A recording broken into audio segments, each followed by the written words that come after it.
안녕하십니까. 2020년 1월 7일 화요일입니다. 오늘 말씀은 요한복음 2장 13절에서 25절까지 말씀입니다. 유대인의 6월절이 가까운지라 예수께서 예루살렘으로 올라가셨더니 성전 안에서 소와 양과 비둘기 파는 사람들과 돈 바꾸는 사람들이 앉아있는 것을 보시고 노끈으로 채찍을 만드사 양이나 소를 다 성전에서 내쫓으시고 돈 바꾸는 사람들의 돈을 쏟으시며 상을 엎으시고 비둘기 파는 사람들에게 이르시되 이것을 여기서 가져가라. 내 아버지의 집으로 장사하는 집을 만들지 말라 하시니 제자들이 성경 말씀에 주의 전을 사모하는 열심히 나를 삼키리라 한 것을 기억하더라. 이에 유대인들이 대답하여 예수께 말하기를 내가 이런 일을 행하니 무슨 표적을 우리에게 보이겠느냐. 예수께서 대답하여 이르시되 너희가 이 성전을 헐라 내가 사흘 동안에 일으키리라. 유대인들이 이르되 이 성전은 46년 동안의 지역권을 내가 3일 동안에 일으키겠느냐 하더라. 그러나 예수는 성전된 자기 육체를 가리켜 말씀하신 것이라. 죽은 자 가운데서 살아나신 후에야 제자들이 이 말씀하신 것을 기억하고 성경과 예수께서 하신 말씀을 믿었더라.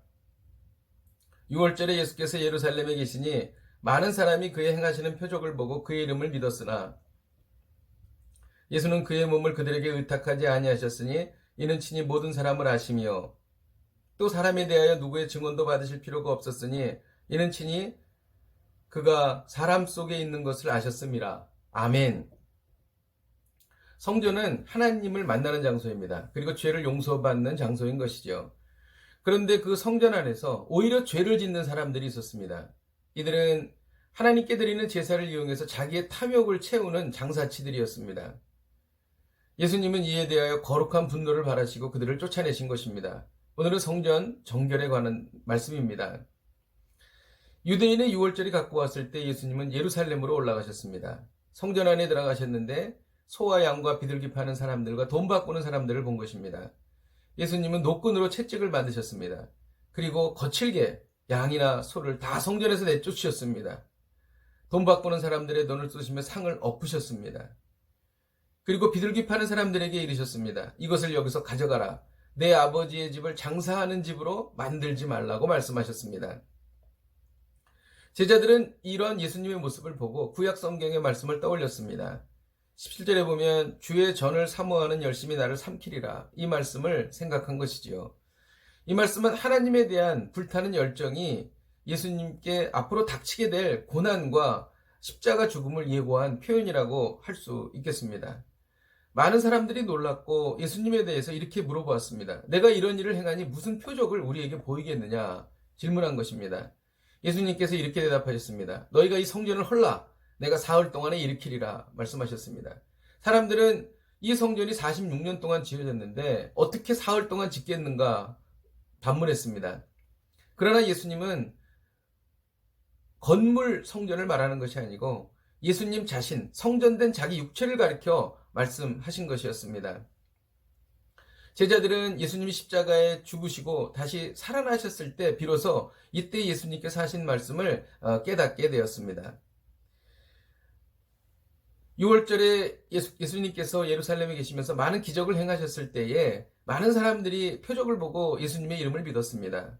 그러나 예수님은 그들에게 의탁하지 않으시고 또 누구의 증언도 받지 않으셨다는 것이죠. 이것이 오늘 성경 말씀인 것입니다. 오늘 이 말씀을 통해서 우리가 삶에 적용할 것이 있습니다. 15절에 보면 노끈으로 채찍을 만드사 양이나 소를 다 성전에서 내쫓으시고 돈 바꾸는 사람들의 돈을 쏟으시며 상을 엎으셨다고 기록합니다. 이것은 거룩한 분노입니다.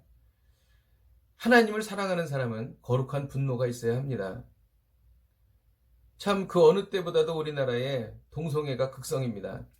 동성애를 조장하는 잘못된 교육에 대하여 그리고 교과서에 대하여 우리는 거룩한 분노를 발해야 합니다. 동성애는 죄악이다. 동성애를 아이들에게 가르칠 수 없다. 여러 가지 성을 아이들에게 가르칠 수 없다. 우리에게는 하나님이 창조하신 두 개의 성인 양성만이 있을 뿐이다. 이렇게 우리는 거룩한 분노를 드러내야 합니다. 만일 거룩한 분노를 드러내지 않는다면 그것은 참으로 잘못된 것이고 영적으로 우리가 문제가 있는 것입니다. 한국교회가 신앙과 삶이 일치하지 않는 것에 대하여 우리는 거룩한 분노를 발해야 합니다. 또 우리 자신에 대해서도 거룩한 분노를 발해야 됩니다. 신앙과 삶이 일치하지 않는 나 자신의 모습에 대해서 거룩한 분노가 있어야 하는 것이죠. 나쁜 습관, 나쁜 생각, 세상적인 가치관으로 살아가는, 그리고 다른 사람들에 대해서 정말 본이 되지 못하는 그러한 모습에 대하여 나 스스로가 거룩한 분노가 있어야 되는 것입니다. 또 우리는 24절과 25절의 말씀을 통해서 하나님의 말씀을 적용해 볼 수가 있겠습니다. 24절에 예수는 그의 몸을 그들에게 의탁하지 아니하셨으니 이는 친히 모든 사람을 아시며 또 사람에 대하여 누구의 증언도 받으실 필요가 없었으니 이는 그가 친히 사람의 속에 있는 것을 아셨음이라는 말씀이 기록되어 있습니다.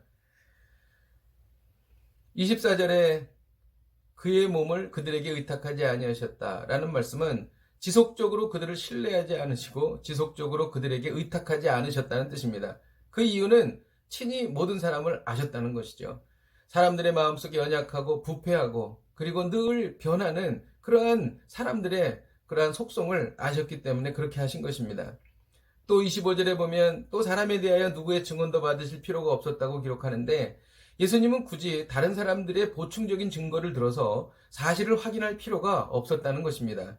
이 역시 친히 사람 속에 있는 것을 아셨기 때문이라는 것이죠. 여기에서 우리는 말씀을 적용해 볼 수가 있습니다.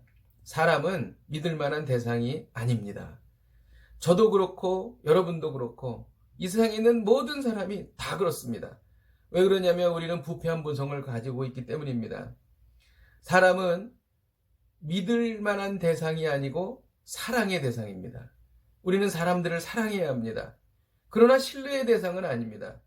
왜냐하면 사람은 언제나 바뀔 수 있습니다. 사람의 마음이 바뀌어서 우리가 얼마나 많은 상처를 받습니까? 저 사람은 안 그러겠지. 아니요, 그렇지 않습니다.